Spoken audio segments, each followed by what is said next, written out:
Bonjour à tous, une nouvelle leçon. Nous allons voir aujourd'hui comment travailler avec des sondes de température-humidité combinée de type DHT.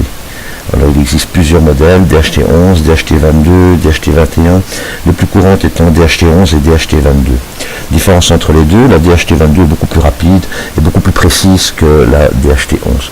Donc si vous voulez vraiment travailler de manière vraiment très précise avec des temps de réponse très courts, prenez une DHT22, c'est un petit peu plus cher. Si c'est pour des mesures, je vais dire, ponctuelles, vous pouvez utiliser une DHT11. Alors, le branchement, rien de très compliqué, aussi bien une que l'autre possède 4 pins que vous pouvez voir ici. Idem, même chose. Alors, il y en a une qui ne sert à rien, c'est la 3. Sur les deux modèles, la 3 vous pouvez la couper, elle n'est pas nécessaire. La pin 1 sert à l'arrivée du courant 5 volts. La pin 4 c'est la masse, le 0 volt, et la pin 2 c'est le data. Même punition pour l'autre sonde. 1 VCC, le 4 le ground et le 2 le data. Le 3 étant non connecté, on peut couper. Sur la platine, ça se présente comment? Eh bien, votre 1, le plus, vous le mettez sur une des arrivées 5 volts de votre platine, vous en avez plusieurs. Le 4, le ground, vous la mettez sur une pin JND de votre platine Arduino, il y en a plusieurs aussi des JND. Et le data, vous le mettez sur une des pins analogiques, digitale de votre platine Arduino. Il faut rajouter une petite résistance de 10 kΩ entre ces deux bornes. Voilà. Sur certains modèles que vous pouvez acheter, qui se sont déjà soudés sur une platine, sur un circuit imprimé, la petite résistance est déjà mise. Donc regardez bien, c'est une petite résistance, c'est un tout petit carré noir, un composant monté en surface avec deux petites soudures de part et d'autre. Si tel est le cas et qu'il y a 3 pins, vous ne devez plus vous tracasser, vous soucier de cette fameuse résistance à rajouter. Donc regardez, sur eBay, il y a 36 modèles différents utilisant des DHT, soit simple avec les pins, soit déjà monté sur une platine. Pour ceux qui n'ont pas le matériel, achetez directement la sonde montée et soudée sur platine, ce sera plus facile. Passons au code. Alors, il y a quelques petites nouveautés, dont les mots include et define. Include est un mot réservé qui signifie au programme qu'il va utiliser le contenu de la classe DHT. Nous allons voir par la suite ce qu'est une classe, ce qu'elle contient, comment les créer, comment les installer dans le logiciel et comment les utiliser. Ce sera l'objet de futures leçons de programmation. Donc, ne vous souciez pas de ça pour l'instant, dites simplement que vous utilisez la librairie. Alors qu'est-ce que c'est qu'une librairie? C'est un ensemble de fonctions et de variables qu'un gentil informaticien a pris la peine d'écrire pour moi. Donc je ne dois plus me casser la tête et je ne fais qu'utiliser ce qui met à ma disposition. C'est ce qu'on appelle l'abstraction. Je ne sais pas comment ça fonctionne, je m'en fous. Tout ce que je sais, c'est comment je dois l'utiliser. Ce qui se passe à l'intérieur de la classe, on ne s'en soucie pas. Cette classe a été faite, testée, utilisée par les programmeurs qui s'en sont occupés. Le problème, quand vous utilisez des sondes, etc., c'est de tomber sur la bonne librairie, parce que sur le net, on trouve tout et n'importe quoi. Si vous avez des librairies qui sont plus anciennes ou pas adaptées, etc., vous n'avez que des problèmes. Donc si vous faites une recherche de librairie DHT, vous en trouverez plein. J'en ai essayé 3-4 différentes jusqu'au moment où je suis tombé sur la bonne. Et pour vous simplifier la vie, cette librairie, vous pourrez la télécharger directement dans le cours. Comme ça, ça vous évitera bien des soucis de test. Donc ça, c'était pour l'include avec sa classe. Ensuite, nouveau mot réservé, define, ça veut dire défini. Définir de manière immuable, DHT pin sera égal à 2. Mais là, il n'y a pas de signe égal, DHT pin 2. C'est pas la même chose que si j'avais mis int const DHT pin égale 2. Là, on travaille avec une variable, ici je définis.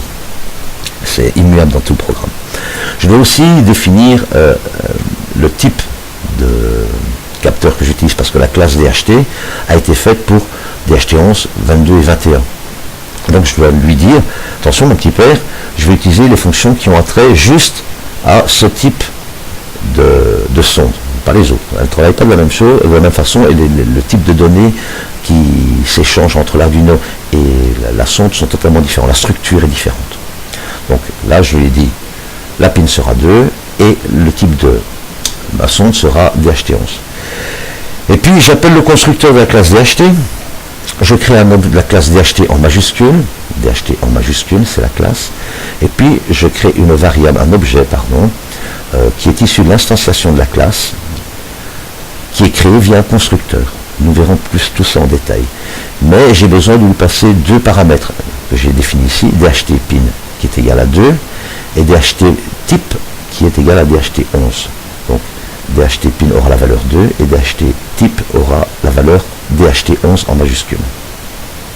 Voilà, mon objet DHT à partir d'ici existe. L'ordinateur sait sur quel port il est mis et quel type de sonde c'est. Pas besoin de se tracasser plus ni de comprendre tout. Vous faites ceci, ça va tourner. Ensuite, pour communiquer avec la sonde, j'ai besoin de deux variables que je vais nommer H et T de type float. Pourquoi? Parce que les valeurs renvoyées par la sonde sont du type float.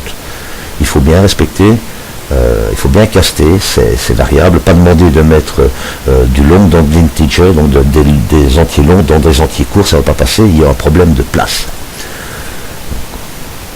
Donc, j'utilise les floats, je rappelle, ce sont des chiffres à variables flottantes, donc quelque chose, virgule, quelque chose. Deux autres variables de type entier, la périodicité, ça veut dire que j'ai, dans le cours de programme, vous allez voir, j'ai mis 2 secondes, ça veut dire, je veux que tu m'affiches le résultat de la requête d'interrogation de la sonde toutes les 2 secondes.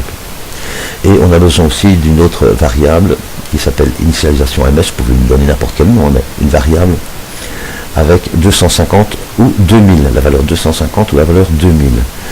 Les anciennes sondes avaient besoin de 2 secondes d'initialisation pour commencer à travailler. Les nouvelles ont été modifiées et n'ont besoin que de 250 millisecondes pour s'activer.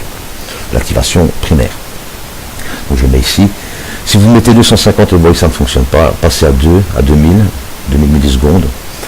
Et normalement ça devrait passer comme une lettre à la poste. Alors, on rentre maintenant dans le vif du sujet. On va initialiser avec mon fameux void setup, je reviens plus là-dessus, pour contrôler les informations qui sont en provenance de ma sonde. J'ai bien besoin d'un affichage. Donc, je vais utiliser l'affichage du port COM. Pour ce faire, je dis voilà, initialise le port COM avec une vitesse de transmission de 9600 baud. On a déjà utilisé cette phrase, cette commande-là dans d'autres programmes précédemment.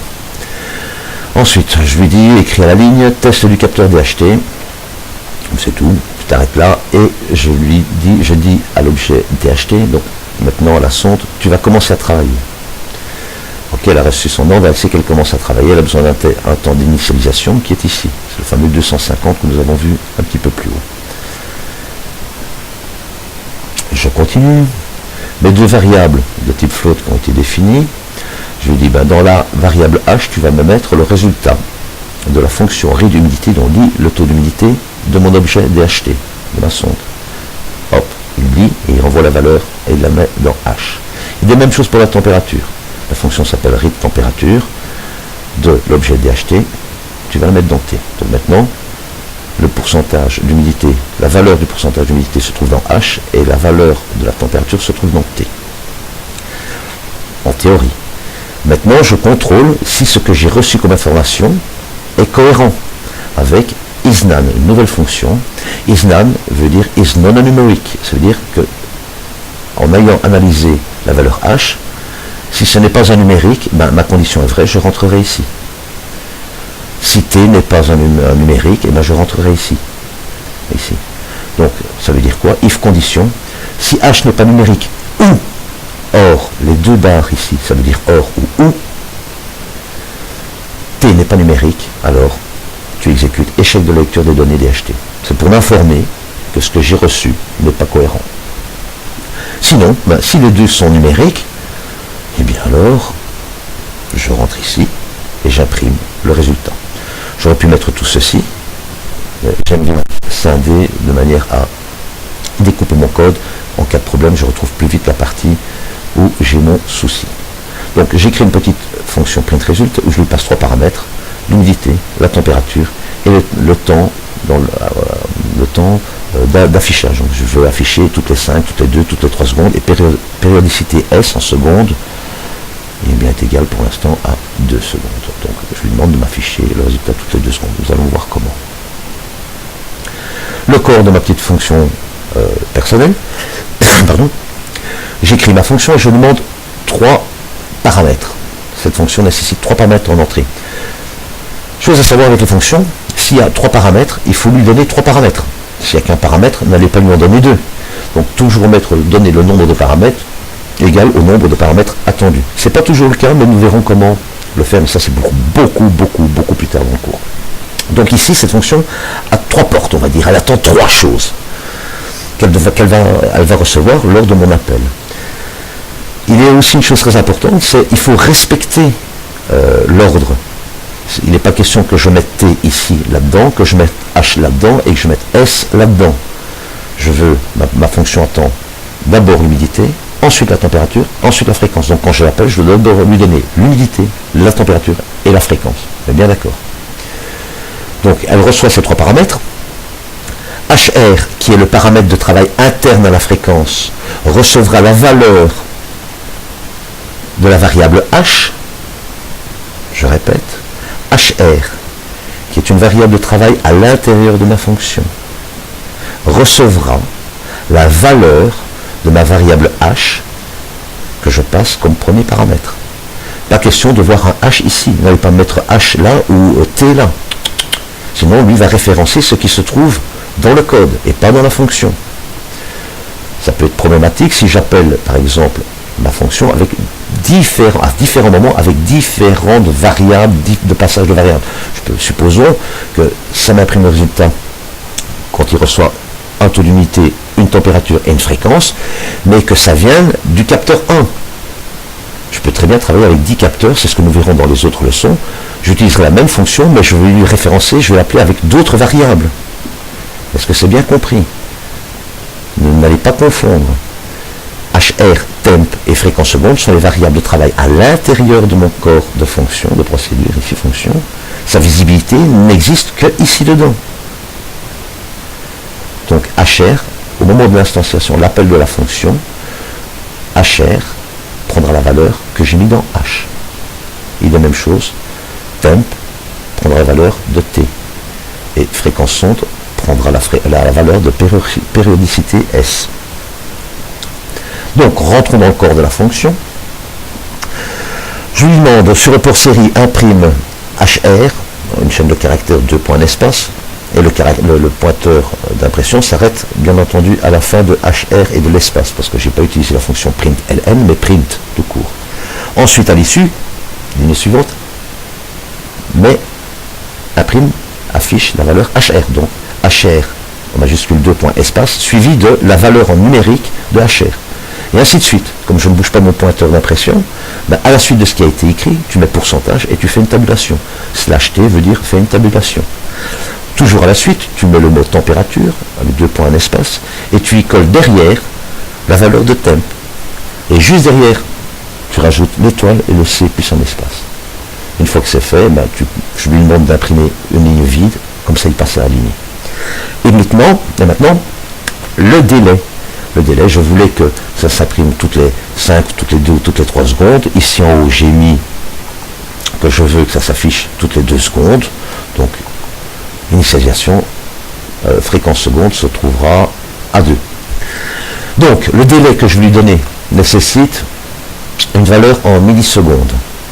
Donc, j'ai fréquence seconde, qui est égale à 2, nous avons vu, fois 1000, 2000 millisecondes, moins le temps d'initialisation, parce que j'ai déjà utilisé 250 millisecondes ici en tout début de programme. Initialisation.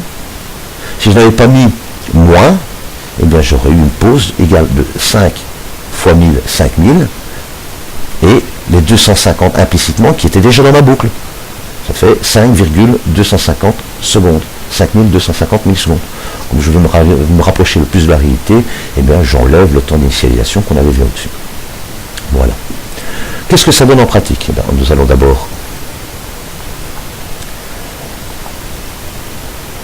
vérifier, compiler. Il n'y a pas d'erreur. Ensuite, je lui demande de téléverser. On peut directement téléverser si vous êtes sur votre code. Le fait de demander de téléverser va pré-compiler. Et c'est une erreur de compilation, vous ne pourrez pas téléverser. Voilà, le programme est chargé. Il n'y a pas d'erreur, donne uploading. Et je vais aller interroger mon port COM pour voir mon moniteur série démarrer, voir ce qui se passe. Et voilà, j'ai le résultat. Il m'affiche ça toutes les 2 secondes.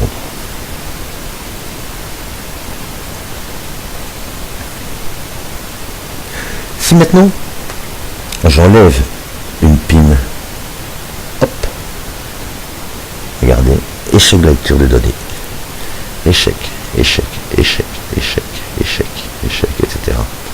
Et maintenant je rebranche, hop, et c'est reparti. Si j'avais voulu ne pas afficher ça, j'aurais structuré mon code différemment ou j'aurais mis un return. Nous verrons ce que c'est plus tard dans les cours qui vont suivre. Voilà. Et c'est défilé, vous avez votre mesure toutes les 2 secondes. Je termine, j'arrête la démonstration. Maintenant on revient au programme et je veux que mon affichage se fasse toutes les 10 secondes. 10. Je sauvegarde.